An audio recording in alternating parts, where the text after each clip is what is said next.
Muy bien, vamos a esperar unos pocos minutos antes de empezar y, y esperar que se conecten los participantes.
Muy bien, muy buenos días o buenas tardes, dependiendo del lugar donde nos escuchen. Les damos la más cordial bienvenida a esta primera edición de Arbitration Live.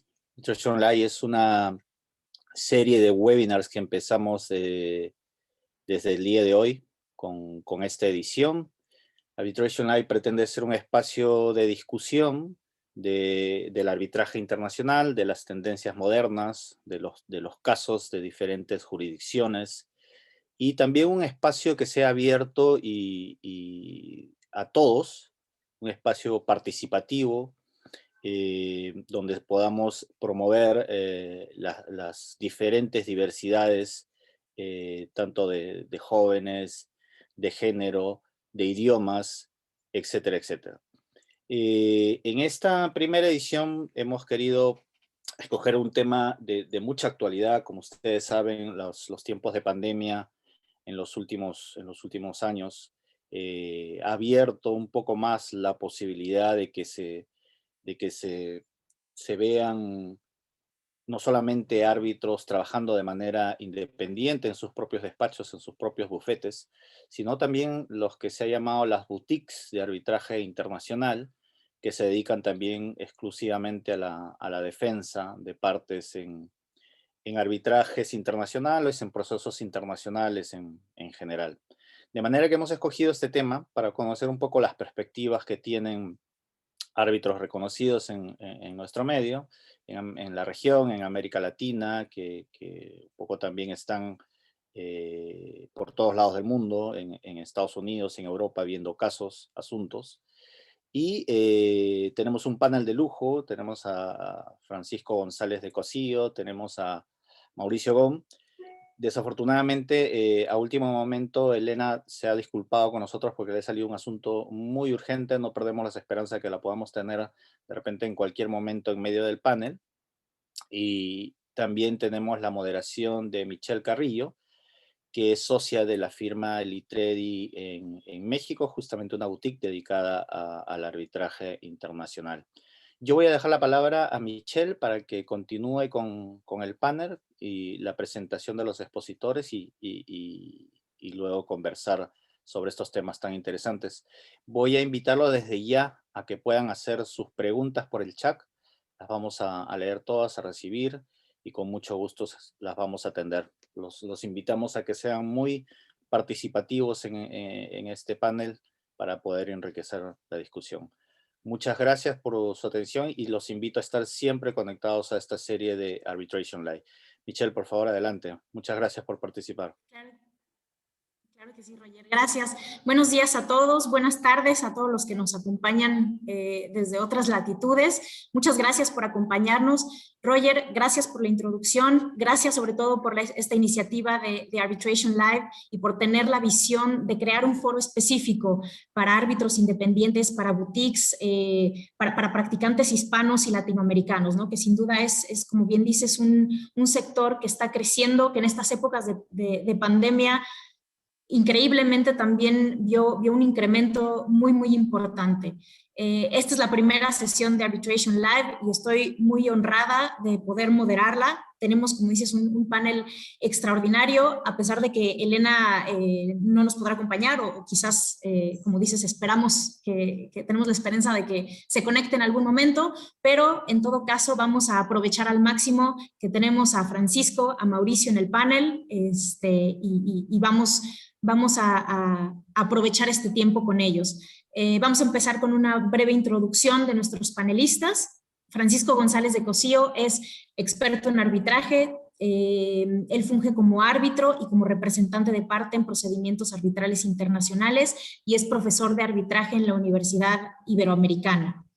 Mauricio Gom también nos hace el honor de acompañarnos. Él tiene más de 30 años de experiencia, está admitido como abogado en Brasil, en Nueva York, en Portugal, y además cuenta con una amplísima experiencia, tanto académica como profesional, que ha desarrollado en Estados Unidos, en el Reino Unido, y bueno, Mauricio tiene experiencia, ahora sí que desde todos los frentes, como mediador, como árbitro, como abogado de parte, también en litigios y en diversos procedimientos de diversa naturaleza. Ahora, por las limitaciones de tiempo, hemos elegido 3 temas que hemos considerado muy esenciales para las funciones del árbitro independiente y de las boutiques. Las estaremos tratando con todos los panelistas. En primer lugar, Francisco amablemente accedió a comentarnos su visión y su experiencia sobre el arbitrante de boutique y su rol como árbitro o como representante, y de manera muy interesante todo esto incluye temas de conflicto de interés, temas de double hatting para los árbitros, que son temas tremendamente activos y tremendamente interesantes para el arbitraje y más para el mundo de la boutique y del árbitro independiente. Mauricio, por su lado, nos va a comentar sobre los retos que implica el tener una boutique internacional de arbitraje, porque por supuesto el fungir como practicante de boutique tiene sus grandes satisfacciones, pero también viene con retos que estamos, conforme la práctica se desarrolla, que estamos desentrañando y resolviendo. Ahora, antes de empezar y entrar en materia, quisiera invitar al público a participar activamente en la sesión. Hemos querido no hacer una conferencia rígida y formal, sino crear un espacio y abrir un diálogo verdadero entre los panelistas y nuestros espectadores, porque creo que es la mejor manera de aprovechar su experiencia, de aprovechar sus conocimientos. Entonces, los invito a que en cada paso de esta sesión manden sus preguntas, si desean hacerlas abiertamente a los panelistas o a alguno en específico, los invitamos a que las hagan a través del chat. Y repito, no queremos seguir un formato demasiado formalista en el que al final hacemos sesiones de preguntas y respuestas, sino sobre la marcha, lo que vaya surgiendo, creo que lo podemos ir comentando y aprovechar al máximo esta sesión. Para empezar, le doy la palabra a Francisco, por favor. Gracias, Michelle, por tu amable presentación, por tus generosas palabras. Gracias, Roger, por la organización de este evento. Mauricio, qué gusto compartir esto contigo. Quiero expresamente lamentar que nuestra amiga Elena Gutiérrez no esté con nosotros porque es una persona valiosa. He tenido el gusto de compartir tribunales con ella y he corroborado que es absolutamente brillante. Por ende, lamento que no esté aquí para compartir sus impresiones, pero conociendo su profesionalismo, si no está es por verdaderamente un caso de verdadera fuerza mayor.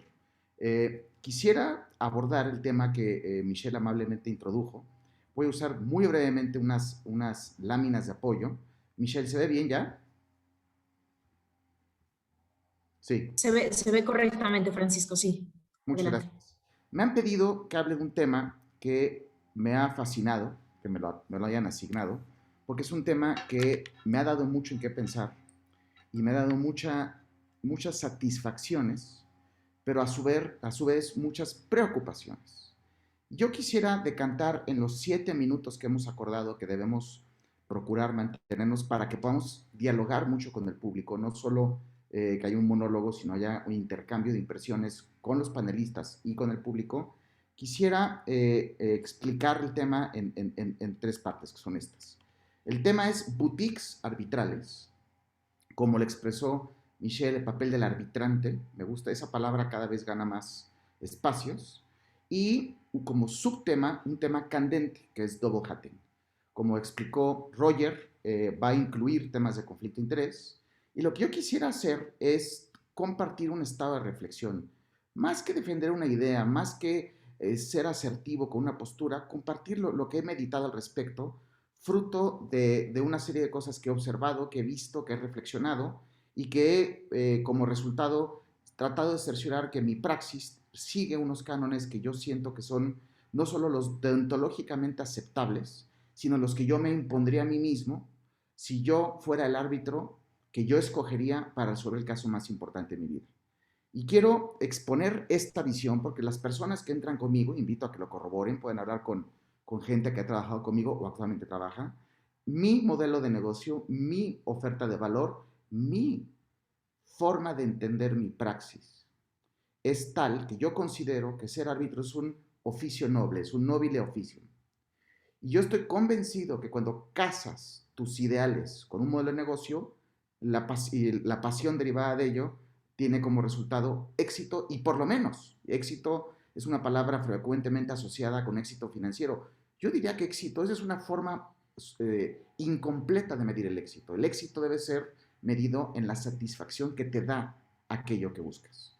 Y yo busco una práctica que me llene de satisfacción y que sea lo que yo creo que necesita nuestro Estado de Derecho, lo que necesitan las personas. Es decir, dicho al revés, si yo tuviera un problema muy delicado, que requiere atención compleja, cuidadosa, delicada, ¿a quién escogería? Y ese es mi canon deontológico interno que fijo con mi gente.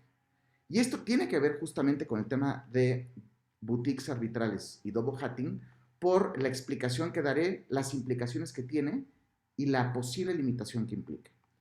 Y empecemos con la explicación. Ha llamado recientemente la atención el que se observa en el plano internacional un éxodo, a lo mejor es un éxodo, creo que sería exagerado hablar de un éxodo, pero hay visiblemente un movimiento de muchos personajes que llevaban mucho tiempo en forma muy exitosa participando en despachos muy reconocidos internacionales y que han dado un paso. Un gran ejemplo de ello es nuestro amigo Emmanuel Gallard, que en paz descanse. Paréntesis, quiero no dejar de decir cuán importante y decente personaje fue él, cuánto aportó al arbitraje, cuán afable era, cuán valioso era y todo lo que hemos perdido humanamente, además intelectualmente, con su partida en esta pandemia. Cierro paréntesis. Pero además tenemos gente como Frank Stirniman, que quien ha compartido tribunales con él sabe que es un gran intelectual y una persona muy decente. Sabina Sacco, que también es una persona muy seria y un intelectual respetable. Roger Rubio. Tenemos muchas personas que han dado este paso y que tenemos una persona en este público, en este foro que no quiero dejar de mencionar, y es Michelle Carrillo. Ella y su socio Marco Tulio Venegas estaban en un despacho muy prominente mexicano de arbitraje, muy exitoso y tenía un espacio muy importante en él. Y esto me consta porque Michelle no me dejará mentir que hemos sido inclusive adversarios y en varios casos. Y les puedo corroborar que en verdad era su calidad, su intelectualidad y su decencia, aparte de su vigor, era en verdad sobresaliente. ¿Por qué habría de alguien como Marco Tulio Venegas, un gran practicante, como Manuel Gallard, como Sabina Sacco, como Frank Stirniman y otras personas dar este paso? Y aquí, Michelle, espero estarte haciendo justicia, pero tú tendrás tu momento para también intervenir. Yo lo que creo es que este fenómeno se explica porque por cierto, yo diría que hay dos ejes. Primero, porque hay algo en el despacho que deja de existir una simetría entre tus intereses individuales y los intereses colectivos del despacho. Eso no lo voy a abordar.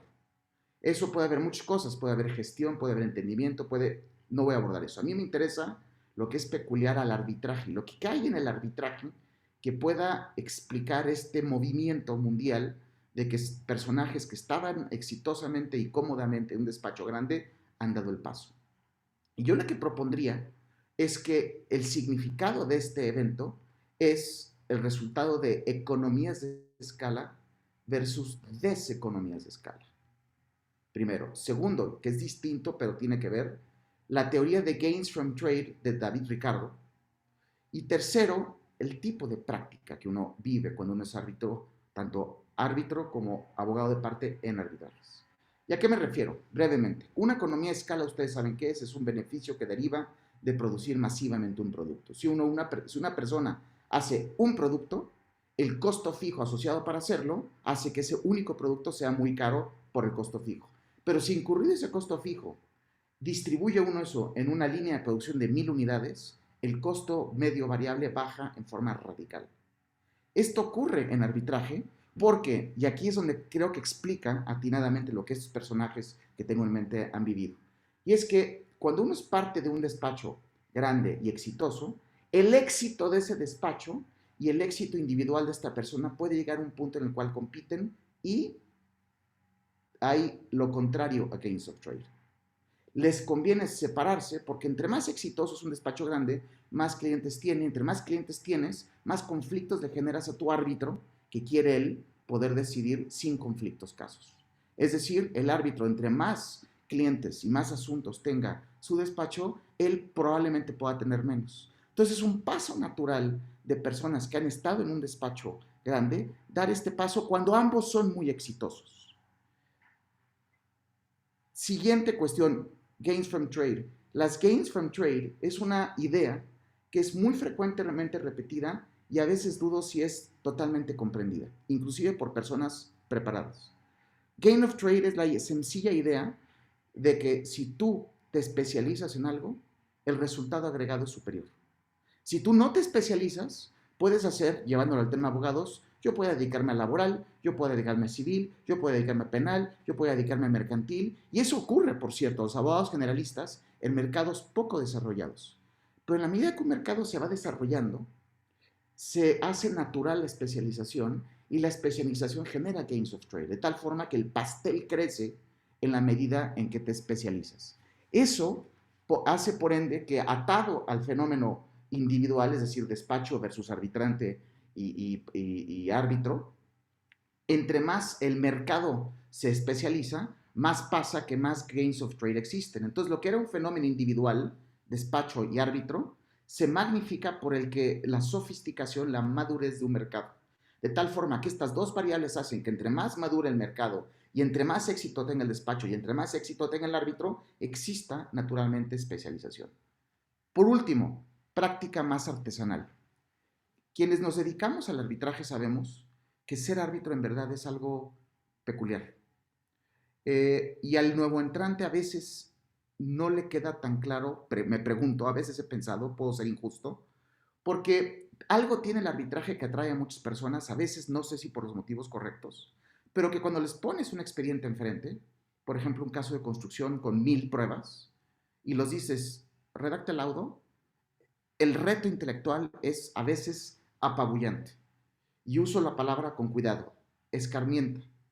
Es dificilísimo ser árbitro si lo quieres tomar en serio. Es muy fácil ver cómo sacas un asunto rápido, pero resolver el dilema que te exponen es algo que genera lo que estoy llamando aquí una práctica más artesanal. Y esto juega de ambos lados, tanto árbitro como practicante. El practicante que tiene un evaluador sofisticado, y esto Mauricio, Michelle, Roger, otros participantes podrán corroborar en arbitraje, tu práctica cambia mucho. Si tú tienes un evaluador no sofisticado, por ejemplo, cuando quienes han tenido un litigio ante un juez que tiene 1000 casos que resolver ese mes, o una autoridad administrativa que tiene que emitir una resolución lo antes posible, uno se percata que el incentivo natural de esa persona es sacar el caso lo más rápido posible y no dedicarle el tiempo que te gustaría a ti, que sufres las implicaciones de la decisión, que le dedique. Resultado, el nivel de discusión, las sutilezas, la profundidad es muy distinto. Y esto implica, corolario de esta cuestión, es que cuando tú tienes un evaluador muy sofisticado, escoges a un Mauricio Gómez, a una Michelle Carrillo, a un Roger Rubio o otros especialistas, a dedicarle el tiempo suficiente, las sutilezas en la presentación de un caso, tanto fondo como forma, se convierten muy importantes. Es decir, la habilidad forense de representar bien un caso se convierte en clave. Lo cual me lleva a las limitaciones derivadas de las implicaciones. Y notarán que este título lo pongo con interrogación. Si ustedes aceptan mi estado de reflexión, que además admito que llevo un tiempo pensándolo, porque yo di el mismo paso que Michelle hace 15 años. Yo puse mi despacho en mayo de 2006 y ha sido, lo confieso, las dos decisiones más importantes y que más satisfacción me ha dado en mi vida. La otra, casarme. Y si me preguntan en qué orden, preferiría no contestar esa pregunta para que no se enoje mi esposa conmigo. Pero es sincero, yo creo que son las mejores decisiones que he tomado y llevo 15 años pensando en lo que estoy diciendo, por eso digo que es un estado de reflexión, no creo de conclusiones, pero sí creo que de todo esto, lo que nos debe hacer pensar es, quienes tenemos una práctica de boutique arbitral, ¿qué límites tenemos? Llevando el principio que mencioné hace unos minutos, que le digo a mi equipo, quiero que seamos el abogado que nosotros contrataríamos si fuera el problema más importante de tu vida. Y sobre ello, el papel tiene prominencia para el double hatting. Y perdonen el extranjerismo, pero es un término ya de arte. Michelle, tú me corregirás, pero ya hablar de double hatting significa la situación en la cual una persona, por un lado, usa un sombrero de árbitro y por otro lado usa el sombrero de abogado de parte. Por cierto, double hatting ya está superado, ya hay triple hatting y hay quadruple hatting, porque se le suma el papel de experto y de otras capacidades como litigante. Entonces, la verdad es que este fenómeno de multiple hatting es uno que ha dado mucho en qué pensar y creo que debe dar en qué pensar. Y yo lo que quiero platicar un momento, y ya con esto concluyo, Michelle, ya me excedí, perdóname, es el estado de discusión y el estado de regulación, y aquí incluir el tema de conflicto de interés. Observo y propongo ante ustedes que el estado de discusión de este tema dista por mucho de ser el idóneo. Observo un estado de discusión mundial, por ejemplo, lo que ocurre en el grupo de trabajo de la UNCITRAL sobre el tema de arbitraje de inversión, en lo que ocurre en foros como estos, en lo que ocurre en la academia, en lo que ocurre en artículos, un estado de discusión que siento que está planteando y resolviendo y discutiendo en forma subóptima la complejidad que tenemos con este tema. Actualmente uno encuentra que para empezar en arbitraje comercial está bastante superado, si se puede o no, es muy aceptado, Roger, tú me corregirás, es muy aceptado que puede y posiblemente debe haber double hatting. Donde nos duele es en áreas en las cuales existen conceptos jurídicos abiertos de reincidencia de práctica, por ejemplo deportivo y por ejemplo arbitraje de inversión. Me centro en arbitraje de inversión porque se ha politizado más y quiero recalcar la palabra, politizado. Percibo que este estado de discusión tiene un enorme sesgo o una enorme contaminación de ira derivada de resoluciones que a algunas personas pues no les han gustado primordialmente porque les han dolido, porque les han hecho internacionalmente responsables o les han negado su acción cuando no había responsabilidad internacional del Estado. Y como suele ocurrir cuando una parte está enojada, la discusión no es la mejor discusión, suele no ser intelectual, suele ser visceral. Entonces lo primero que observo de este estado de discusión es que es visceral. Segundo, es un estado de discusión que está plagado de teorías de conspiración. Es que si el abogado es arbitrante al mismo tiempo, es imposible que mantenga su objetividad. Si, por ejemplo, Juan Pérez, y aquí voy a usar un ejemplo genérico para que nadie se ofenda, es árbitro en un caso de trato justo equitativo, y él presenta un caso como trato justo equitativo, es imposible que tenga la mente abierta como árbitro. Y ese es lo que yo creo que está el corazón del tema y lo que está en juego. ¿De veras? Y no digo que no, sino que me pregunto si eso es cierto. ¿En verdad somos los humanos incapaces de decidir objetivamente como árbitros un tema, por ejemplo, de trato justo o un concepto jurídico internacional complejo, objetivamente, porque hemos en otro caso discutido eso a favor o en contra en un caso? Y es donde yo creo que la discusión se está yendo por un lado distinto. Todos como abogados sabemos que depende del lado que nos toque, tenemos que discutir lo que ese caso asoma a la luz del interés que defendemos. Y eso implica que a veces nos toca la situación menos cómoda de un caso difícil, es decir, un caso en el que posiblemente tiene razón el abogado demandante o la parte demandante y estamos del lado demandado, o al revés, tenemos un caso fácil. Y esa es una realidad de la vida del abogado. Pensar, llevado al tema de arbitraje de inversión, que eso veda intelectualmente la posibilidad de objetivamente actuar como árbitro, es algo que no veo correcto, no veo en la discusión actual, y la discusión actual ya lleva, y eso lleva el punto 3, y con esto concluyo, una serie de restricciones. Por ejemplo, tenemos el TEMEC, que ya te dice, el Tratado de Libre Comercio entre Canadá, Estados Unidos y México, que te dice, si quieres ser árbitro no puedes ser abogado aparte conforme a este tratado. Acaba de salir una nueva versión de los lineamientos de código de conducta de IS-10 que hicieron la UNCITRAL y CIADI, y lo que dicen es que no debe haber que en principio no debe haber double hatting. Y yo le pongo un signo de interrogación a eso. Tengo un artículo publicado al respecto, lo puedo compartir con Roger, pero creo que la discusión que ha dado lugar a esa restricción es una que no está en verdad dándole suficientemente espacio a este tema que acabo de tocar. Es decir, es subóptimo y vamos a vivir las consecuencias en el futuro.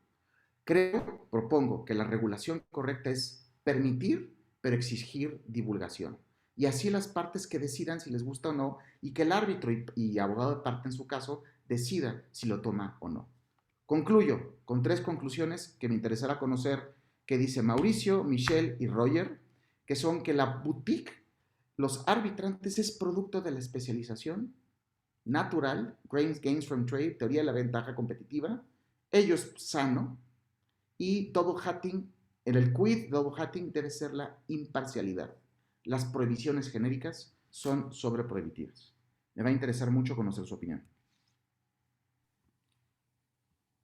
Muchas gracias, Francisco. Creo que has tocado los puntos clave, los puntos esenciales del funcionamiento y de lo que es ser un practicante de boutique, un árbitro independiente. Quisiera regresar muy brevemente a los temas que tocaste inicialmente sobre conflicto de interés, porque creo que globalmente, como bien has dicho, hay una tendencia clarísima y sobre todo muy reciente a una, si no éxodo, si hay una migración hacia el mundo de la especialización del arbitraje, de las boutiques, de la independencia como árbitros, y esto se debe, como bien dijiste, quizás hay temas que no tocaremos y que son personales o de la experiencia de cada quien, pero hay temas genéricos que se ven en todas partes del mundo, en todos los árbitros reconocidos que hemos visto que se han separado, que han iniciado su propio proyecto y que de hecho el conflicto de interés se ha convertido en una de las principales razones por las cuales estamos viendo un incremento en el establecimiento de boutiques y en la independización de los árbitros. Y creo que esto se debe, entre otras cosas, a 2 puntos esenciales. El primero es el cross-selling que hay en las firmas full service o las firmas grandes internacionales. Y es que estos despachos funcionan de una manera en la que un área vende a la otra, se promocionan entre ellas y al final esto, vaya, no que sea contrario al arbitraje, pero no es tan propio de su naturaleza, ¿no? Porque el cross-selling se vuelve para el arbitraje un arma de doble filo por temas de conflicto de interés. Y el segundo tema es que el arbitraje, las áreas de arbitraje no necesariamente funcionan como las áreas corporativas, fiscales de los despachos full service, porque estas áreas en la mayoría de los casos descansan sobre la reputación de la firma en general y digamos que son áreas no personalizadas, que no tienen una cara, sino que funcionan como colectividad. Y tiene también, por supuesto, sus ventajas y su magia, ¿no? Crear una reputación grupal es algo que merece mención y que merece respeto,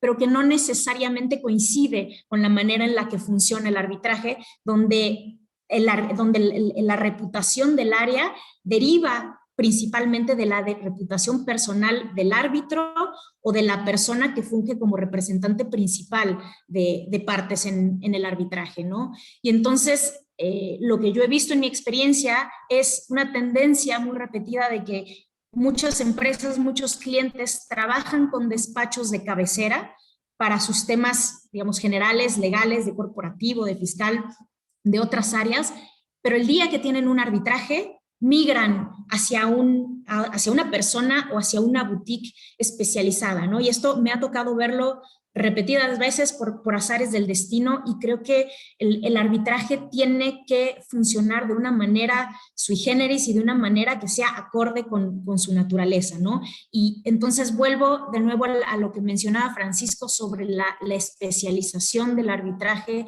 sobre el árbitro artesano y la importancia de que el árbitro verdaderamente se meta a sus casos, conozca qué es lo que le presentan las partes y que sea él mismo quien resuelva los casos, ¿no? Mauricio, quisiera saber tu visión sobre esto, porque también estás en el mismo canal, entiendo. Ok, muchas gracias, Michelle. Primero que todo, me gustaría agradecer la amable invitación de Roger y también por esta extraordinaria iniciativa, que es una idea de incentivar el debate en temas de arbitraje internacional. Muchísimas gracias a Roger, Michelle, y también a mi amigo Francisco, que siempre comparte ideas extraordinarias y filosóficas, que nos invita a pensar, reflexionar, además del tema del día a día, el día cotidiano. Y Francisco mencionó muchas cosas con respecto a la actuación y una reflexión más filosófica del árbitro, la práctica arbitrante. Y a mí, yo voy inicialmente a comentar un poco sobre la especialización y después un poco sobre double hatting. Y más, multiple hatting. La especialización, todos nosotros pensamos inicialmente, el tema de especialización, yo tengo que saber todo con respecto al tema corporativo, al tema ambiental, al tema de la competencia, etc. Es importante.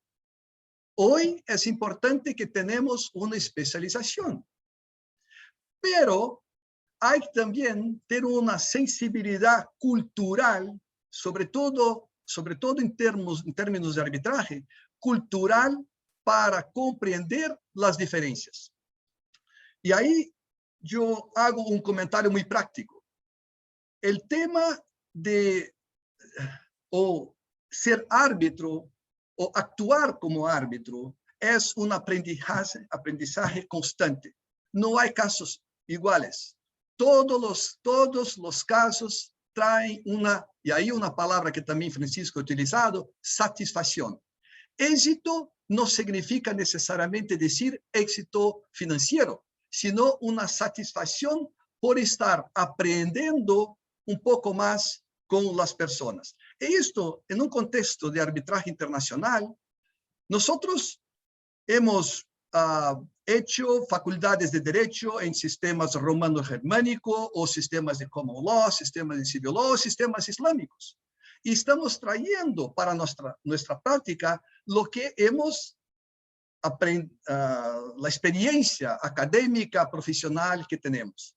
Pero hay una importancia extraordinaria poder aprender con por ejemplo, con los integrantes del panel, que puede venir de otros sistemas jurídicos.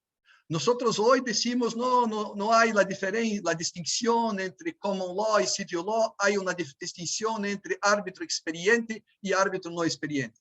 Sí y no. Yo concuerdo, yo estoy de acuerdo con la afirmación de experiencia e inexperiencia, pero hay también un natural comportamiento de la persona con respecto a su ambiente jurídico, cultural que es practicado. Entonces, por ejemplo, en temas de pruebas en arbitraje internacional. En temas de pruebas, entonces tenemos el tema de cross-examination. ¿Cuántas veces un árbitro o abogado en un sistema de common law está habituado con un cross-examination más agresivo? Un árbitro civil law no está acostumbrado con esto. Un árbitro civil law está acostumbrado a una interferencia más grande. Un árbitro common law, una interferencia menos o más sencilla. ¿Cuál es la reacción, la consecuencia sobre los otros árbitros y también a las partes, sus abogados, una interferencia de un árbitro dentro de un contexto, si es una predisposición o no, o si debe dejar una aclaración para el abogado en la direct o redirect examination. Entonces, este trabajo es un trabajo fascinante, es un trabajo reflexivo, muy importante para que tenemos una especialización en arbitraje. Entonces tenemos dos tipos de especialización. Especialización en el tema de fondo, siempre importante, pero una especialización también en temas de arbitraje. Y ahí yo voy a migrar un poco al tema de multiple hatting o double hatting. Y este es un tema, Francisco, que es un conflicto. Si hablamos en conflicto, tenemos que entender el conflicto no solamente como algo negativo, como crisis, algo siempre negativo, pero un conflicto como algo que nos invita a reflexionar. Yo trabajo, a veces, yo actualmente más como árbitro y ocasionalmente como mediador. Y yo puedo decir, compartir con ustedes, que son dos cosas absolutamente distintas y que demandan un raciocinio, un comportamiento también particular. Nosotros, y si yo pongo el tema de abogado, entonces triple hatting, abogado, árbitro y mediador, nosotros en cuanto abogados, cuando escuchamos a alguien, estamos consciente o inconscientemente intentando hacer un proceso de defensa de esta posición. Y como árbitro tenemos que sacar este sombrero y decir, bueno, yo voy a escuchar esta posición y voy a escuchar la otra posición.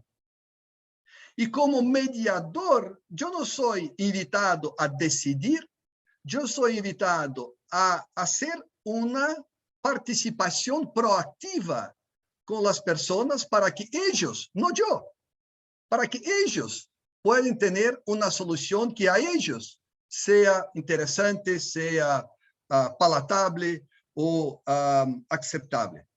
Entonces, estos conflictos, yo saco la expresión conflicto, no solamente conflicto de interés, que es algo muy que nosotros trabajamos y estamos escuchando muchos problemas con conflicto de interés hoy en día, sea como árbitro independiente, como árbitro de boutique o como árbitro de grandes despachos. Pero un conflicto dentro del tema más general, más amplio. Con respecto a conflicto de interés, como árbitro o como integrante de una boutique legal arbitral, es más fácil correr un conflicto de interés, mucho más fácil que correr un conflicto de interés de una gran oficina. Pero no es la misma cosa que un conflicto de interés de un árbitro independiente, que es mucho más fácil. Por ejemplo, en mi oficina, GST, por ejemplo, nosotros somos 4 socios. 2 argentinos, un americano y un brasileño americano. Y nosotros no salimos de una misma práctica o una gran oficina o despacho y constituimos nuestra oficina. Nosotros constituimos GST, pero teníamos prácticas distintas, prácticas domésticas, prácticas internacionales. Entonces nosotros estamos trayendo también un histórico de conocimiento profesional y también una interacción social, académica, profesional dentro de nuestras prácticas anteriores. Entonces, lo que nosotros hacemos dentro del conflicto de interés es, sí, claro, una verificación en el servidor de GST, pero también un intercambio de mensajes electrónicas entre nosotros, para que individualmente, ya somos solamente 4, pero individualmente podemos revelar algo con respecto a una parte, con respecto al abogado de una de las partes, que puede hacer o nacer una duda justificada con respecto a una participación independiente y sobre todo imparcial. Con esto yo termino esos comentarios con respecto a la charla de Francisco y también de Michelle. Muchas gracias, Mauricio. Quisiera volver nada más a un punto muy importante en relación con el double hatting, que es la visión, digamos, positiva de un practicante que hace arbitraje desde todos los frentes. Ahorita con Mauricio, con Francisco, tenemos precisamente a dos personas que tienen esa experiencia de practicar el arbitraje desde diversas perspectivas y, por lo menos desde mi experiencia, lo que me ha tocado ver es que el árbitro, que además funge como representante de parte, también desarrolla cierta sensibilidad en la manera en la que presenta los casos como representante cuando tiene ese sombrero y la manera en la que los resuelve y los estudia como árbitro. ¿Por qué? Porque cuando uno practica desde un solo frente, quizás se pierde la perspectiva que hay desde el otro lado, ¿no? Y muchas veces pareciera que hay, esto ha sido muy repetido, hay una división, hay un abismo muy grande entre las partes y los árbitros, y lo cierto es que un practicante que conoce todas las áreas hace de ese abismo, que crea un puente, un verdadero puente, y eso al final incide en la resolución eficiente y correcta de la disputa, ¿no? Por lo menos como abogado de parte, la sensibilidad que te da el ser árbitro se ve reflejada directamente en la eficiencia del procedimiento, porque quizás sabiendo lo que vive el árbitro, facilitas como abogado de parte la presentación de pruebas, la no creación de controversias y conflictos sobre la marcha, incluso si son meramente procesales y no de fondo, ¿no? Entonces, no sé cuál sea su visión, Mauricio, Francisco, sobre este tema.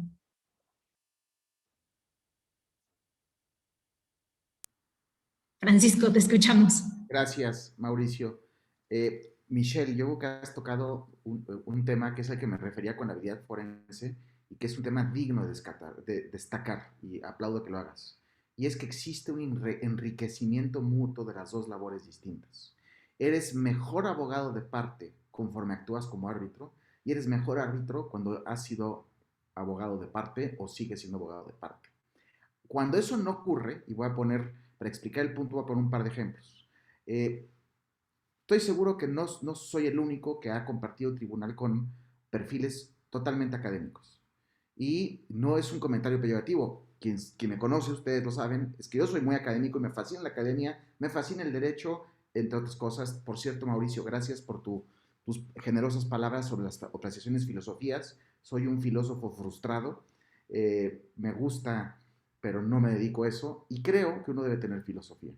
Y regresando a esto, si uno trata con una persona que tiene exclusivamente un perfil académico y nunca ha abogado un caso, yo encuentro algunas faltas de sensibilidad sobre los retos que vive un abogado de parte para presentar un caso y a veces demostrar cosas. Me viene a la mente, hoy en la tarde tengo un evento sobre disputas en franquicias y uno de los temas que mi experiencia en franquicia ha dado es cómo es difícil demostrar un modelo de negocio. Relacionado con un modelo, un estándar de cumplimiento de un modelo de negocio. Esa dificultad es en verdad ligas mayores intelectuales. Y desde la perspectiva de una persona que no ha tenido esa experiencia terrenal de hacerlo, podría parecer como, no, esto no es evidencia suficiente. Es que, ¿qué más quieres? Factor 1. Factor 2, el lidiar con una empresa, con un cliente que está conformado con muchas personas que viven retos ellos mismos internos de organización. Hay veces, estoy seguro, Michelle, que te ha pasado que tienes que rogar porque te den las pruebas, no te las dan. Por un lado. Por otro, el abogado arbitrante que no ha sido árbitro a veces es insensible a las implicaciones de las peticiones que hace. Y pide cosas a diestra y siniestra que pueden ser irrealistas. Mi punto con esto, y lo tocó con su comentario no solo Michelle, sino también Mauricio, es que existe un valor a ganar de esta doble experiencia. Y por ende prohibirla per se, tabula rasa, es sobreprohibitivo, porque el quid es, y fue la conclusión de mi exposición, es imparcialidad. Y sobre eso, dado lo que dijo Mauricio, me gustaría añadir algo más y conocer la opinión de todos ustedes. El quid es imparcialidad. El quid es imparcialidad. El quid es imparcialidad. Necesitamos enfatizar cuantas veces podamos esto, porque existe praxis diversa, a veces mala praxis respecto de esto. Debemos a los alumnos imbuirles el amor por ser árbitro y cotejarlo con un aspecto utilitario, y es, cuando tú eres árbitro y decides tu caso conforme dice el expediente, punto, tú cumples una función social mayor. Si me permiten una metáfora, es como la polinización. Yo estoy seguro que la abeja no sabe el factor mundial que genera, el beneficio que nos da a todos cuando va de flor en flor y poliniza sin saberlo. Pues así ocurre con los árbitros. Los árbitros son abejas en que gracias a que si hacen lo que tienen que hacer, punto, con el rigor que tienen que hacerlo, con la firmeza, logran un beneficio mayor. Y es por eso que hay que centrarlos en eso. Las demás cosas, como son las prohibiciones tabula rasa de double hatting, lo que hacen es diluir ese valor. Me interesará conocer su... Muchas gracias, Francisco. Interesantísimo. Y quizás también esto lo podemos extender al papel del perito, ¿no? Que vemos también repetidamente que árbitros y abogados fungen como peritos. Mauricio conoce muy bien esta función y creo que también en ese aspecto hay un enriquecimiento circular, ¿no? de todas las funciones. Ahora quisiera, antes de pasar al siguiente tema, hay un par de preguntas del público para Francisco. La primera pregunta es de Germán Duarte, que te pregunta, Francisco, si tú te auxilias de algún software para la revisión de documentos, como los casos que mencionas. Software para revisión de documentos. A ver, sí, en los documentos que te mandan cuando en Word o cuando PDF consultable, puedes hacer search y eso a veces te ayuda mucho cuando tienes un expediente grande y te recuerdas, lo leíste todo y llegas a la audiencia o llegas a un momento veloz o dinámico en la audiencia y quieres saber el dato, pues buscas con search y encuentras el dato fresco donde está.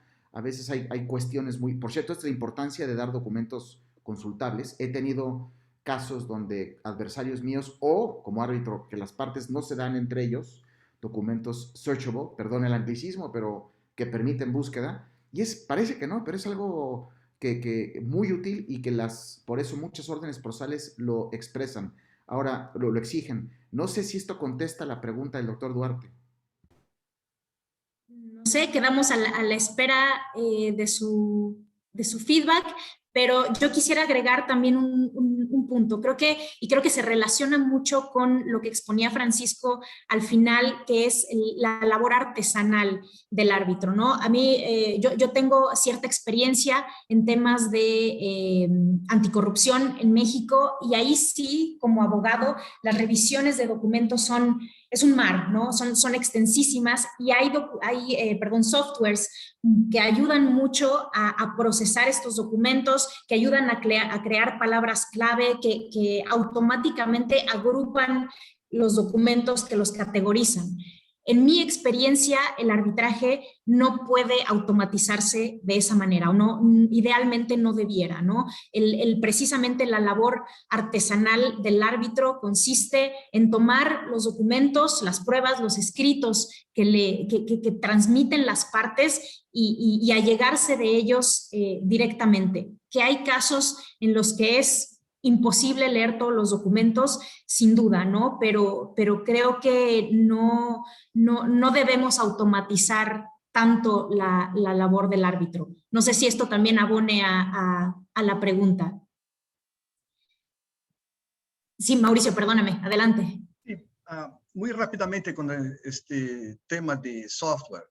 Nosotros, en todos los sectores de la economía, de la vida, tenemos un software.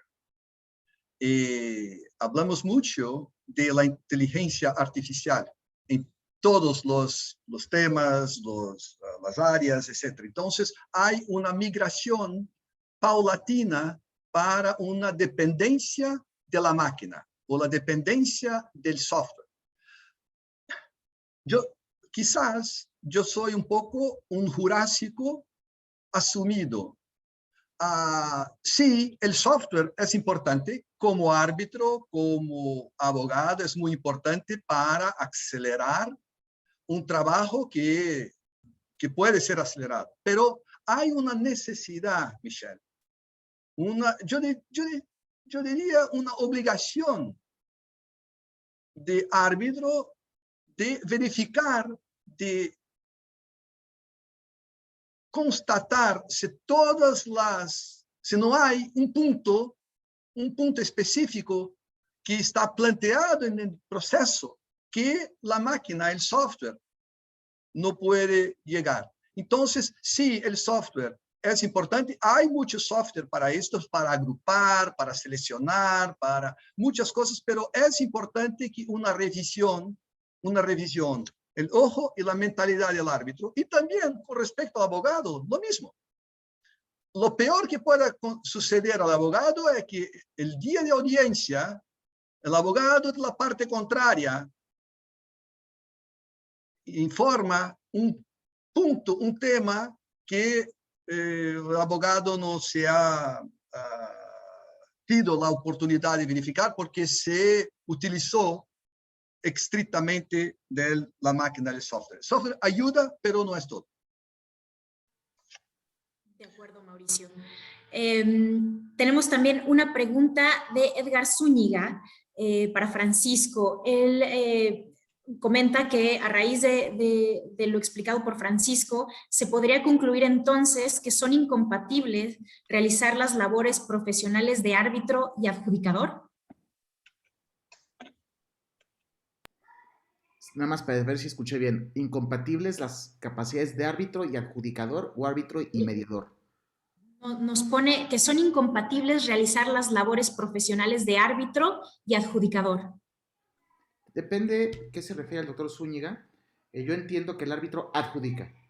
Es decir, el árbitro resuelve disputas con efecto de cosa juzgada y le cambia el patrimonio, su universo de derechos y obligaciones a las partes, y eso es adjudicación. Puede ser que él se refiera a algo distinto. El idioma admite, especialmente en fronteras distintas, distintos contenidos. Entonces, no sé el doctor Zúñiga si se refería a esto. DAB, Dispute Adjudication Boards. Gran tema. Y por cierto, Multiple Hatting incluye ser Dispute Board Member, que admito, por ejemplo, que yo hago. Yo soy árbitro de inversión, árbitro comercial, abogado de parte en casos comerciales, Dispute Board Member, experto. Entonces ahí hay como cinco sombreros. En Dispute Adjudication Board, los Dispute Boards, hay, como ustedes saben, 3 tipos. Y 2 de ellos generan determinaciones obligatorias. ¿Qué significa una determinación obligatoria? Ya sea porque es inmediatamente obligatoria como el DAF o porque se convierte en obligatoria con el paso del tiempo y no objeción, es una cuestión que me corregirán los demás expertos presentes, pero que todavía no está definitivamente resuelta. Yo pienso, es decir, si hay autoridad en contra, estaría dispuesto y ávido de conocerla, que la obligatoriedad de las dispute boards, de las determinaciones que arrojan determinaciones obligatorias, significa algo diverso a fuerza de cosa juzgada. Significa que es contractualmente obligatorio, de tal forma que existe un deber jurídico contractual de cumplirlo, pero que no adjudica una pretensión. Y esto entendería ahora la profundidad de la pregunta del doctor Zúñiga. Entonces, ¿por qué se llama adjudication? Y yo diría que la respuesta es que es el título que le dio el autor o el diseñador de los dispute boards a esa especie de dispute board para distinguirla de los otros, pero que el objetivo es emitir determinaciones cuya fuerza legal es que son obligatorias, pero no tienen fuerza de cosa juzgada. Me interesará conocer si hay opiniones distintas sobre ello. Muchas gracias, Francisco. Mauricio, ¿quisieras agregar algo sobre esta pregunta? No, yo tengo otros comentarios con respecto a otros temas y entonces creo que voy a dejar para no nos aprofundarnos un poco en no pasarnos del horario. Claro que sí, sí, estamos un poco ya limitados vamos sobre el tiempo.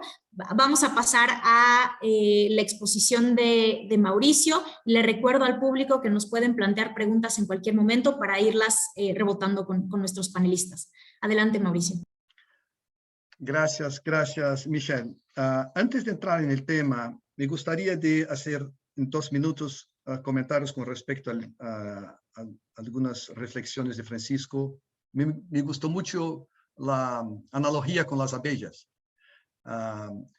Cuanto más grande el número de abejas, mejor el miel. Y ahora estamos viviendo un proceso mundial de incremento de las abejas.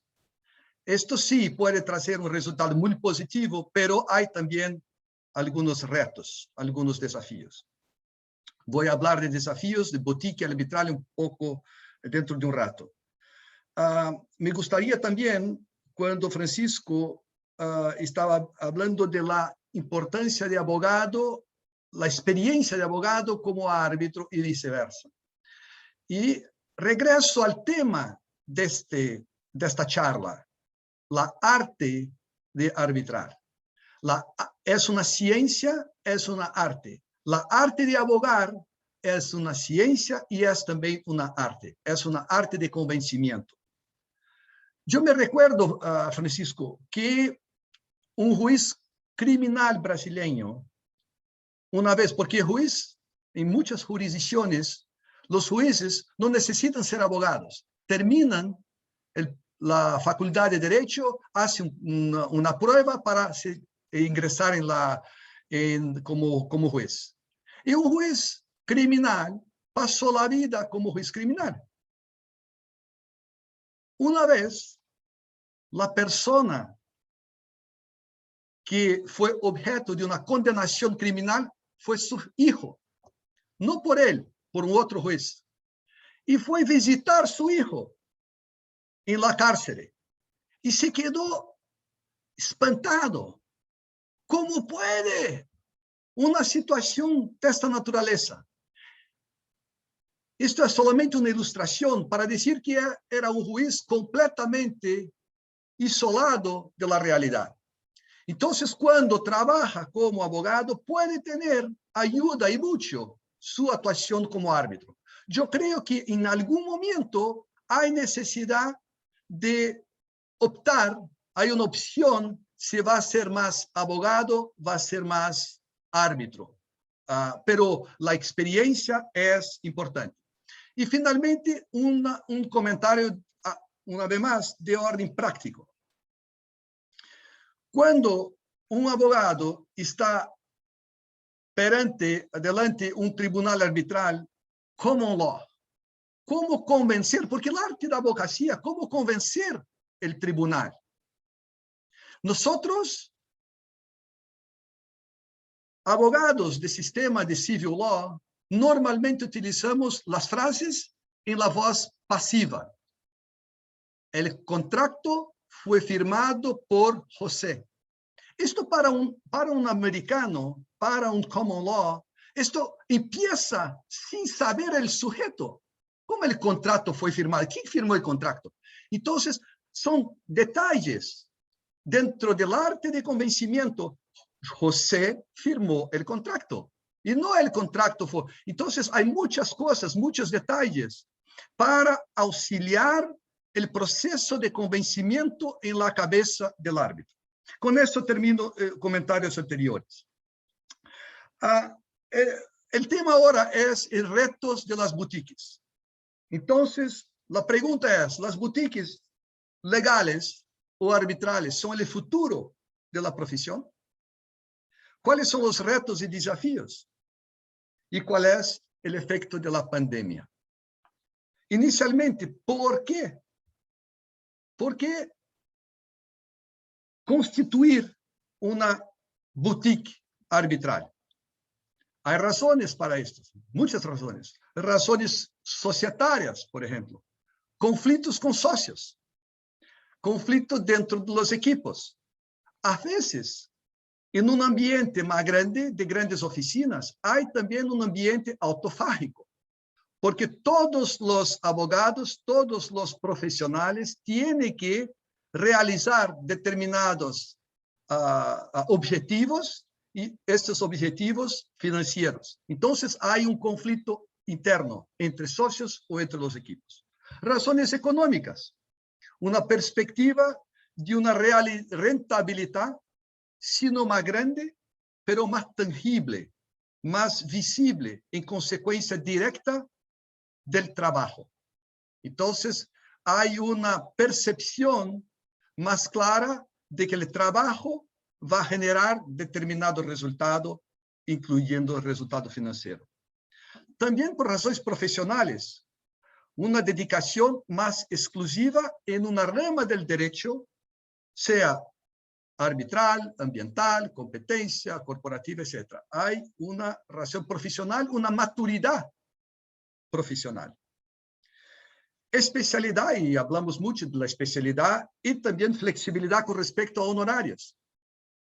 Nosotros que trabajamos como árbitros en instituciones arbitrales que ya tienen unas reglas de cálculo de honorarios, ad valorem, con respecto al valor de la controversia, el caso de la CCI, por ejemplo. Pero hay instituciones arbitrales que trabajan con hora labor.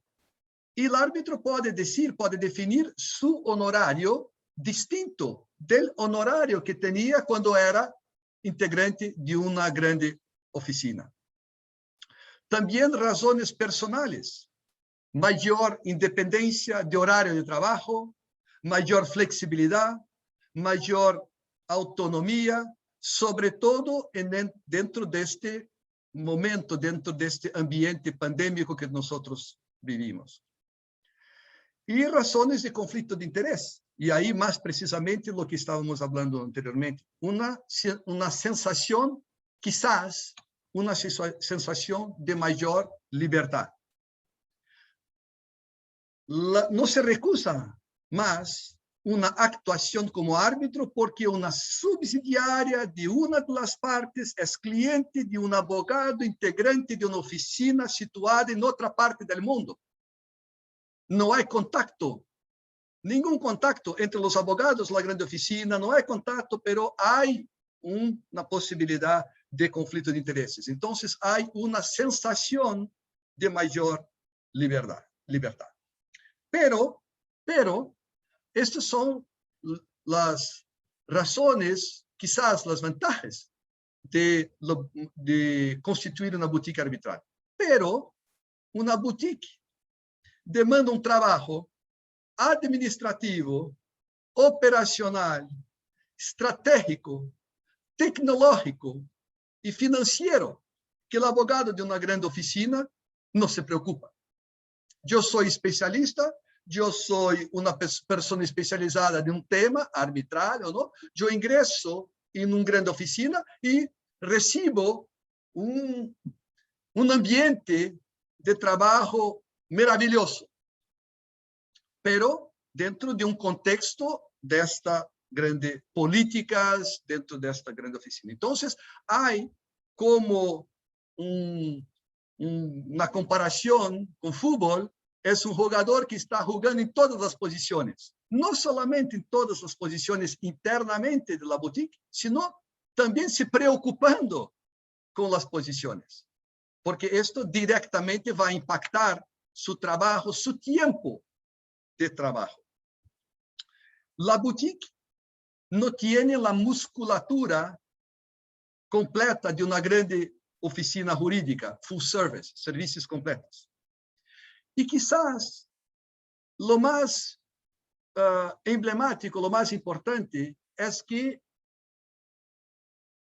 las personas que trabajan, que constituyen una boutique jurídica, tienen que trabajar con una percepción, esa es la palabra, una percepción del cliente, del mercado, quizás equivocado con respecto a la actuación de la boutique, porque no tiene la musculatura, no tiene una presencia mayor en otros campos, entonces hay una percepción de que es mejor un nombre, un rótulo más importante para el cliente. Y esto sobre todo en el tema de arbitraje de inversión, que hay una percepción de una boutique, de ese trabajo de boutique y grandes oficinas. Muy rápidamente, Roger, y estoy casi concluyendo, una boutique arbitral que demanda de sus socios, demanda sólida formación académica y profesional, demanda especialidad. Esta especialidad no algo estático, sino algo dinámico, que nosotros ya hablamos ahora. Reputación respetada en la comunidad. Mentalidad internacional. Hay que tener una mentalidad cosmopolítica. Hay que tener una mentalidad internacional, natural.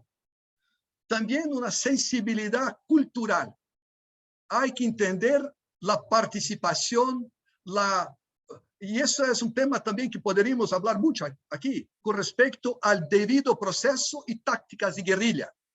¿Cómo separar las dos cosas? Hay que entender un poco cómo funciona también la actuación de los abogados. Y dominio de idiomas, o por lo menos una intención, una preparación de dominar los idiomas. Finalmente, las boutiques arbitrales. Hay que tener ojo con seducción. Y me explico. Cuando la boutique empieza a generar resultados, hay una natural vocación, intención de se quedar más grande. Y quedarse más grande significa absorber otros temas del derecho. Aquí en Miami, por ejemplo, en Florida, inmigración, derecho inmobiliario, hotelería, danos personales. Nosotros en GACT tuvimos muchas oportunidades de crear ramas en la oficina que podrían enfrentar estos temas. Pero esto iba a descaracterizar la especialidad de la oficina, de la boutique, como una boutique arbitral.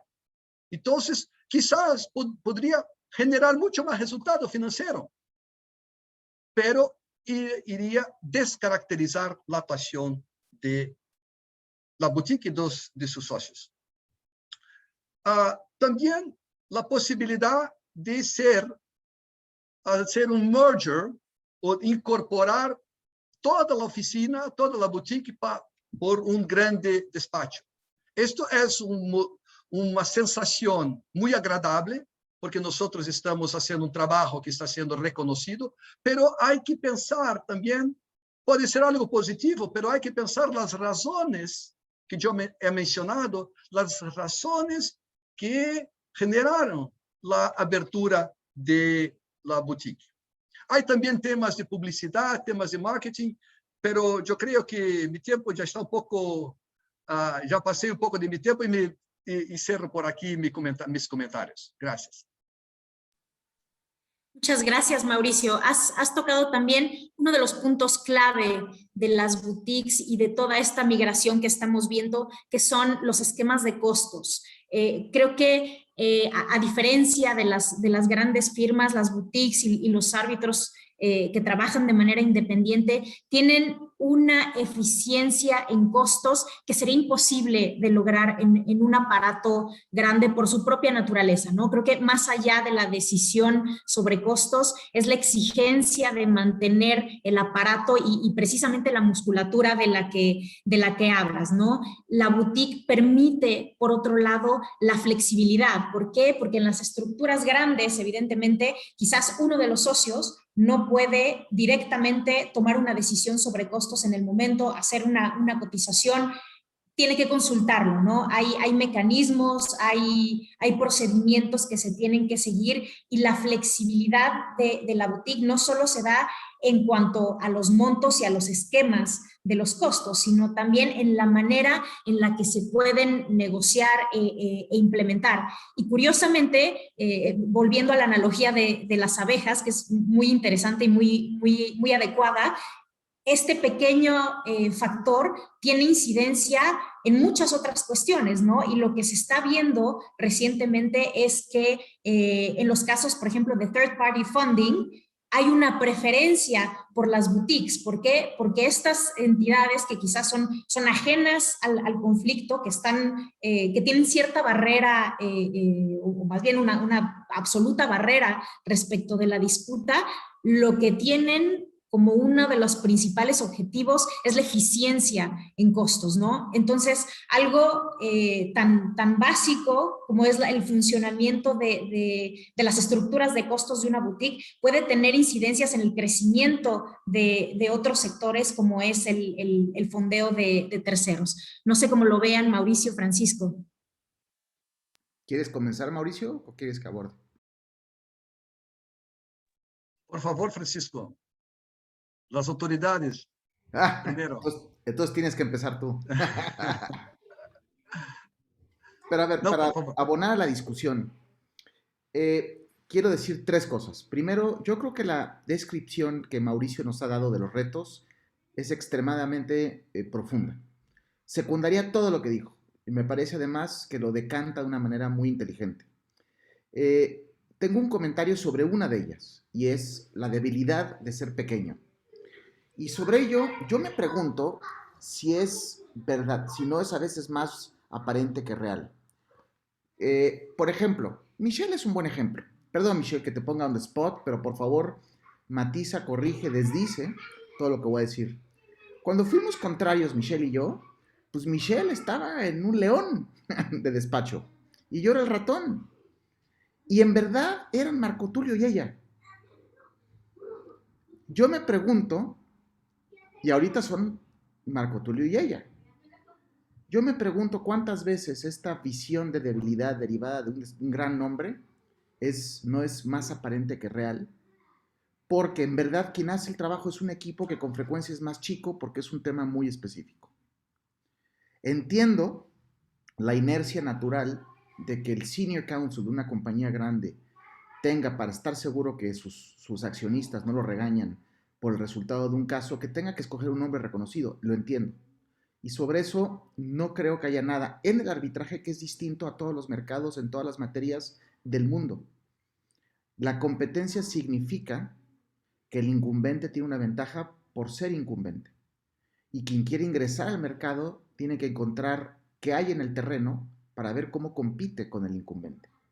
Pero eso no significa que hay medidas ex profeso en arbitraje a tomar. Así son todos los mercados del mundo y el mundo está lleno de historias. La historia de los negocios en el mundo, en todas las materias, está plagada de pequeños que devoraron al grandote porque encontraron un espacio, porque se adelantaron a la innovación, porque fueron más inteligentes, más rápidos, más... No requiere el arbitraje nada, en mi opinión, de atención a este tema. Es parte de que es un mercado. Segunda observación sobre que es el tercer punto que quería compartir. Seducción. Magnífica palabra, Mauricio. Tienes toda la razón y me recuerdas el dicho que me fascina de Steve Jobs. Él presumía que estaba orgulloso de las decisiones. Sí, estaba orgulloso de sus sís, de las respuestas positivas que dio a propuestas, pero más orgulloso estaba de sus nos. De cuántas veces dijo no. Y si ustedes ven su explicación sobre esto, en parte está en su biografía y en otros lugares, él explica cómo por cada producto que él escogió, había muchísimos pitches, no me acuerdo cuántos, si decenas o centenas, de pitches que le hacía a su área de R&D para aceptar un producto. No, no, no, no, sí, esto sí. ¿Y cuál es el sí? Es resultado de una estrategia de negocio, de un modelo de negocio bien pensado, y es lo que hace que el mercado sea tan vibrante, que haya, como dijo Mauricio, entre más abejas, mejor miel. Extraordinario, Francisco. Muchas gracias. Mauricio, te doy la palabra. Solamente para añadir lo que Francisco, yo regreso al tema de percepción. Y percepción es algo como, como decía el dramaturgo italiano Luigi Pirandello, così è, si vi pare. Las cosas son como yo, las cosas son verdades como yo las veo. Eso es la percepción. Esto hay, sí, hay en todos los mercados, todos los temas, todos los ramos de la actividad económica. Por ejemplo, si ahora una persona, un ente familiar, tiene un problema de corazón, si la persona tiene posibilidad económica, quizás la primera idea es, no, yo voy a enviar a Cleveland, en los Estados Unidos. Si es un problema de cáncer, yo voy a enviar a Houston, no Texas, porque es lo mejor. No necesariamente. Esto que es el mensaje que yo podría decir aquí. No necesariamente. Quizás lo mejor está 5 metros de la persona. Pero no hay una expresión, una musculatura, un marketing que tiene un gran hospital, una gran oficina. ¿Y cómo se resuelve?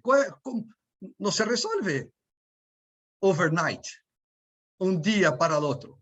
Sí, este es un trabajo, no solamente un trabajo de abejas, un trabajo de hormiga. Hay trabajando todo el día un poquito para cambiar esta percepción. Y esto no hay una medicina específica, sino un trabajo constante, seguro, sólido, permanente de sus actividades. Muchas gracias a ambos. Lamentablemente nos estamos acercando al final. Tenemos una última pregunta del público de Alessandro Vergel, que hace referencia a cómo se manejan los esquemas internamente de honorarios en una boutique. Y el caso que nos plantea es los casos en los que se designa a un árbitro personalmente y versus aquellos casos en los que se contrata a la boutique para actuar en representación de una parte. Y nos pregunta si el abogado debe dar parte de sus honorarios a la boutique y qué esquemas suelen manejarse. Nos dice especialmente cuando el abogado se apoya en el equipo legal de la boutique. Mauricio, ¿te gustaría tomarlo o te gustaría que la tome? Como tú prefieras. Depende de muchas cosas. Como árbitro es lo que diga el reglamento arbitral. Y el único matiz a esa observación que es en todos los casos, si eres reglamento árbitro bajo CCL, lo que diga el reglamento CCL, si eres London Court, lo que diga el London Court, si eres Japan Arbitration Institution, lo que diga ese reglamento. Y ahí no hay margen de maniobra. La única variante que agregaría es que si es un caso ad hoc, puede ser que entonces tengas que dialogar y escoger una forma de remuneración. Y ahí hay prácticas distintas. Por ejemplo, yo lo que hago es que le digo a las partes, cojan un reglamento que quieran y lo que diga ese arancel, yo no quiero estipularlo. Y eso es algo que a mí me ha servido porque me saca de la discusión que es muy poco afortunada de tener que el árbitro platicar con las partes sobre remuneración. En cuanto a la división del beneficio que genera la empresa llamada boutique arbitral y sus miembros, socios, asociados, es algo totalmente casuista. Por ejemplo, en mi despacho, pues yo soy el único socio. Todo el beneficio o pérdida es mío. Todo. No lo divido con nadie. Aparte tengo pues mi equipo y el equipo recibe un salario, pero no es una utilidad. Entonces, habrá años donde no hay utilidades y habrá años donde hay utilidades. Y si hay utilidades, puedo comer bistec, filete, y si no hay, pues no. Pero cuando es con más miembros, como es el caso de Michelle, pues los miembros tienen que dialogar entre ellos, los socios, cómo dividir ese beneficio, y eso es algo totalmente casuista, que creo, a su mejor opinión, que no admite generalización. Sí, yo comprendí la pregunta dentro de un contexto interno.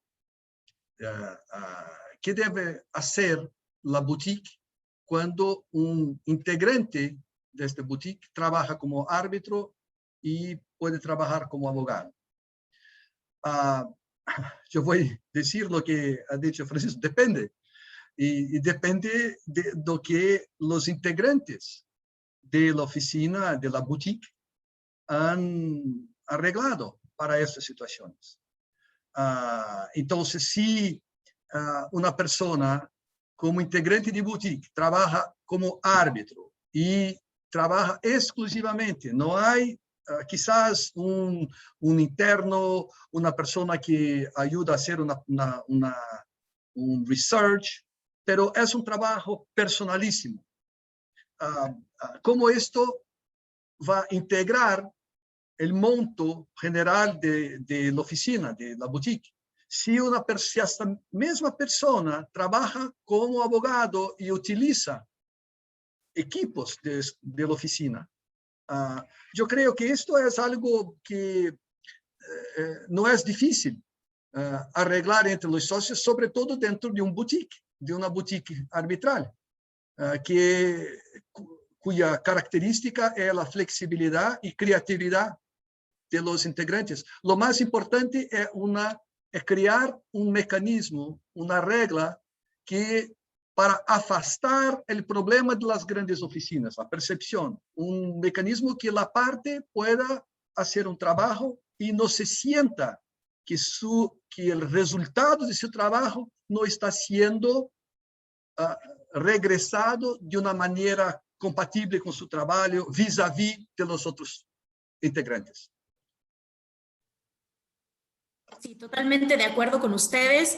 En mi experiencia también absolutamente depende, ¿no? Pero a mí me ha tocado ver un esquema absolutamente democrático que funciona no solo en las boutiques, también funciona en los despachos grandes, ¿no? Evidentemente, entre más chico el despacho, más democrático y quizás más unión entre los socios, menos divergencias hay, pero normalmente lo que mejor funciona es que todo entre a un fondo común, sea un despacho grande, sea una boutique pequeña, porque al final del día el trabajo de cada uno de sus miembros, por más que actúen de manera como árbitros o como partes, son integrantes de una misma institución, ¿no? Entonces, esa es mi experiencia. Espero que sea útil para responder la pregunta.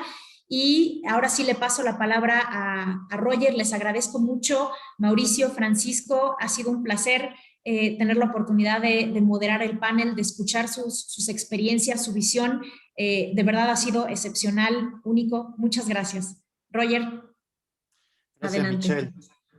Muchas gracias. Nos quedan unos últimos minutos. Yo no quiero dejar de pasar la oportunidad para, luego de escuchar esta interesante discusión entre ustedes, hay un par de preguntas que se me quedó, me está dando vueltas y no quiero dejar de trasladárselas. Francisco hablaba de este double hatting, o en fin, multiple hatting, y mencionaba este código de conducta recientemente publicado del CIAD y de UNCITRAL. Yo me preguntaba, Francisco, y referiste efectivamente que, por ejemplo, en lo que es este arbitraje deportivo internacional, en el ámbito del TAS, sí hay una división muy clara. Ahora, digamos, en materia de inversiones es lo que se propone. Ahora, entendería yo, tú por favor corrígeme, me gustaría saber tu opinión, entendería yo que esto está más pensado para grandes firmas de abogados que al mismo tiempo alguno de sus socios o de sus miembros pueda ser, al lado del rol de abogado, pueda también ser árbitro en cualquier otro caso. Pero no sé si necesariamente está pensado para árbitros independientes o en fin, para boutiques más pequeñas, ¿no? Y luego, dado que es un código de conducta, no sé si te parecería que podría, por acuerdo de las partes, dispensarse de alguna manera si es que el árbitro está en una situación de que funge de árbitro en algunos casos y en otros casos puede, teniendo una boutique, fungir también como abogado. Eso por un lado. Por otro lado, y una cuestión ya más práctica, y ustedes creo que son los mejores para poder responder a esta pregunta. Cuando un árbitro, una boutique, organiza, a veces es un solo socio, como en el caso de Francisco, o a veces son más de uno, pero a veces las boutiques o las oficinas o los despachos de los árbitros independientes se van creciendo conforme hay mucha demanda de ese árbitro, porque lo buscan en muchos casos. Entonces, la pregunta que les tengo ahí, en su experiencia y su visión, ¿cómo trabajar con un equipo de abogados, ¿no? Siendo árbitro, sin perder de alguna manera esa condición intuito persona, esa ventaja que puede tener un árbitro independiente, una boutique, hasta dónde alcanza el trabajo de los asistentes, del equipo, mientras más casos va recibiendo ese árbitro, porque podemos incluso ver que hay despachos o boutiques que tienen un equipo cada vez más grande, ¿no? Y eso es muy bueno porque significa que el árbitro es muy buscado y está aceptando más casos. Pero me gustaría saber cómo manejan ese tema internamente. Francisco y luego quizás Mauricio. Gracias, Roger, con mucho gusto. Sobre el código ISDS, su aplicabilidad es a todo adjudicador de inversión. Entonces, tu premisa de que es a despachos grandes es cierto como premisa, pero aplicabilidad nos aplica a todos. Si es que, y esa es tu pregunta 2, la hacen aplicable. Es decir, si el Estado contratante y el Estado comparten la nacionalidad del demandante, del inversionista, así lo establecieron. Entonces, una persona actuando en un arbitraje que aplique, aunque sea boutique o no, tendría que acatar esos lineamientos. Yo recientemente renuncié a un caso como árbitro porque empezaron a suceder cosas en México que me empezaron a pedir asesoría y decidí renunciar al caso. Aunque era muy distante, dije yo no quiero siquiera remotamente que alguien renuncie, prefiero. Y era un caso de energía, como Michelle se puede imaginar. De hecho, eran varios casos de energía. Y entonces, y el código no existía. Entonces existe todo este antecedente y repito mi percepción de que la discusión, y ahí quiero ser crítico, yo siento que el estado de reflexión de este tema en todo el mundo es pobre. Parte de la premisa de que están haciendo cosas malas los malos abogados dedicados a inversión que quieren tomar los recursos públicos de los pobres estados que tienen muchas necesidades. Eso no es lo que está pasando. Y si estuviera pasando eso, yo no creo que los estados consentirían. El arbitraje de inversión da un valor valiosísimo, valga la redundancia. Y es que permite sacar del proceso político a cierto género de controversias que han significado en el pasado guerras. Y por ende, si cojas a alguien que no está dentro del proceso político, que es un especialista, por ejemplo, en derecho internacional, para que lo resuelva. Ese valor, que es muy valioso y que está totalmente perdido de vista en la discusión actual de Uncitral y otras personas, es irónicamente provocado por por quien lo critica. Existe una forma de escoger de qué se espera de ellos, que lo que ha dado lugar es una competencia por quién es pro Estado o pro inversionista. Y todo eso lo han hecho tanto los inversionistas como los estados. Es culpa de ellos, el estado actual, y se quejan del estado actual. Yo lo que creo es que qué mundo tan distinto sería si cuando director jurídico de inversionista X, que va a demandar a estado Y, pensara, no quiero el árbitro más cercano a ser parcial, que no lo sea, posible. Y que el director interno jurídico, el secretario de Estado de país Y, cuando escoja su árbitro, diga, a ver, quiero la persona más típica por emitir laudos a mi favor o votos disidentes que me sirven. ¿Por qué no simplemente escoger hay muchos árbitros imparciales que lo que quieren es decidir bien? Es eso lo que está detrás en verdad. Y la discusión no dice eso, lo que dice es que los practicantes hacen cosas indebidas y no están sujetos a oversight, dice una periodista estadounidense. Yo creo que está mal expuesto. Ahora, pasando a tu siguiente punto, que era sobre cómo funcionan internamente, ese es un gran tema. porque también hay cierta discusión que pierde de vista el quid. Yo creo que toda esta discusión de secretarios, que no los uses, está sobreexpuesto. No tiene nada malo que tengas un secretario siempre y cuando tú seas que conoces el expediente, tu árbitro, y tú decidas. Que no delegues en él hacer la función y que no pase. Esto ha pasado, pero tampoco creo que puedes generalizarlo. Que árbitro X, que está en despacho grande y que por ende tiene que optimizar sus horas facturables, que delegue esto a un abogado junior que haga el laudo y que él nada más lo firme. Eso es lo que no puede pasar. Porque si pidieron Roger Rubio, es porque confían en el intelecto Roger Rubio de examinar las pruebas, que las veas, que conoces el expediente y que conozcas el testimonio y lo sientas en la audiencia, y sea en base a eso que lo escribes. Ese es el corazón del tema. Y si eso ocurre, ¿qué importa si un colega tuyo te ayuda a redactar la parte de antecedentes del laudo? O te ayuda a plasmar el laudo. Por ejemplo, el famoso laudo Yucos. También creo que hubo una discusión muy pobre mundial sobre ello, que decían cómo es posible que haya cobrado $1 millón el secretario. Los 3 árbitros trabajaron en eso. Yo no tengo nada que ver con ese caso. Simplemente observo una crítica muy pobre sobre el tema. Mientras los 3 árbitros hayan examinado las pruebas y hayan decidido el caso ellos, no tiene nada malo que alguien nos haya ayudado a redactar el laudo. ¿Qué opinan los demás? Mauricio. Sí, ¿me escuchan? Ok. Muy bien. Yo estoy completamente de acuerdo con los comentarios de Francisco con respecto a la actuación del árbitro y el rol de secretario.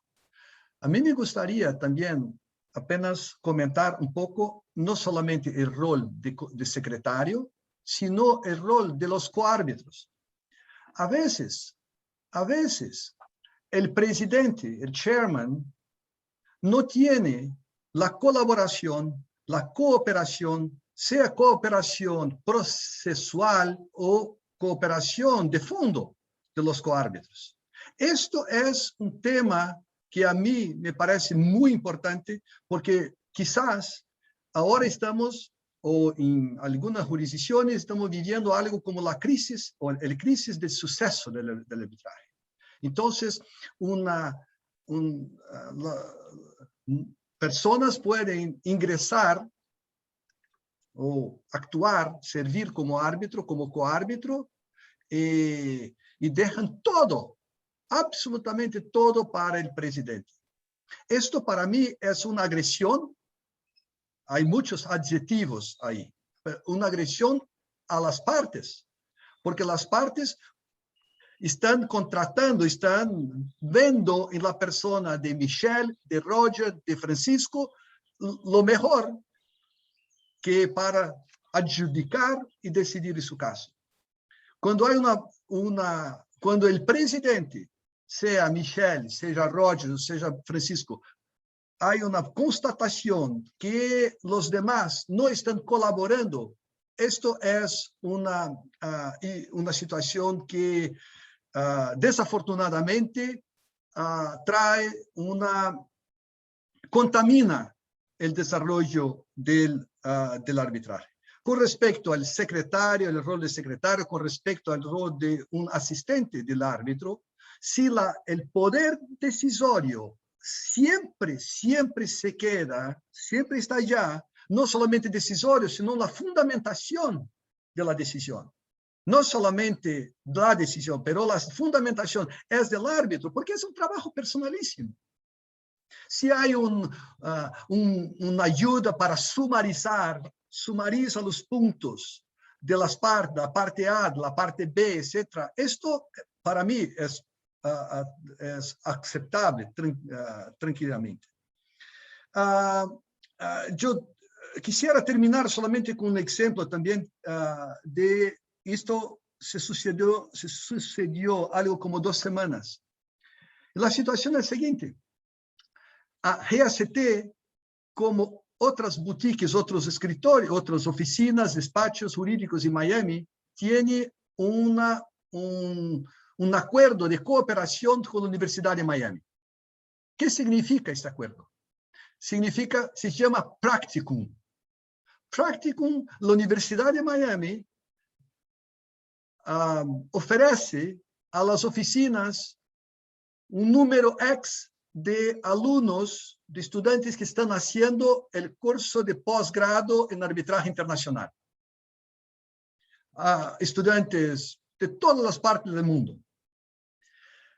Por un semestre académico, un semestre académico solamente, algo como 3, 4 meses calendario. Para los estudiantes es positivo porque este periodo se cuenta como un crédito académico en el curso de posgrado. Es importante para la universidad que ofrece una oportunidad a los estudiantes para integrar o integrarse a una práctica arbitral. Y es interesante para las oficinas que también están haciendo un trabajo positivo de mentoría y también puede ayudar dentro del sumario, la búsqueda de temas, etc. Entonces, es un win-win-win. Recientemente, yo fui indicado como árbitro en un proceso arbitral. Mira la coincidencia, las cosas. El mundo es muy pequeño. Un proceso arbitral en que la persona es un arbitraje con múltiples partes. El CEO de una de las partes, o una persona fue contratada como CEO de una de las partes ahora, 1 de abril. ¿Quién es ese CEO? El marido de un estudiante, que estaba trabajando como interna en mi oficina. Bueno, y ahora terminó, eso es importante, terminó el proceso de internship y ella continuó en mi oficina, en la boutique. Yo hizo una revelación de esto que estoy diciendo y podría mantenerla completamente isolada del caso. Y a mí no tenía problema ninguno, no tenía conocimiento cero del caso. Pero si una de las partes plantease una situación de desconforto, yo renunciaría. Y yo renuncié. Es decir, bueno, esto porque podría ter renunciado, quizás no, quizás podría llevar este tema a un proceso interno. Las instituciones arbitrales, hay un comité, una comisión para verificar problemas de challenge, de objeciones, etcétera, etcétera. Pero a mí me pareció algo para dejar todos tranquilos, todos absolutamente. Podría estar tranquilo, que el trabajo de independencia e imparcialidad de mi parte estaría asegurado, pero sobre los ojos de las partes no estaba así, y yo renuncié. Gracias, Mauricio. Muy interesantes las reflexiones. Muchas gracias al panel. Ya nos pasamos unos minutos, pero hemos todavía tenido la atención de todos ustedes. Muchas gracias a nuestro panel, a Francisco, a Mauricio, Michelle, muchísimas gracias por la excelente moderación. Y por favor, los invitamos, vamos a colgar probablemente pronto esta grabación, este récord. Los invitamos a seguirnos siempre en Arbitration Live en las próximas ediciones. Muchísimas gracias y buenos días y buenas tardes a todos. Adiós. Gracias.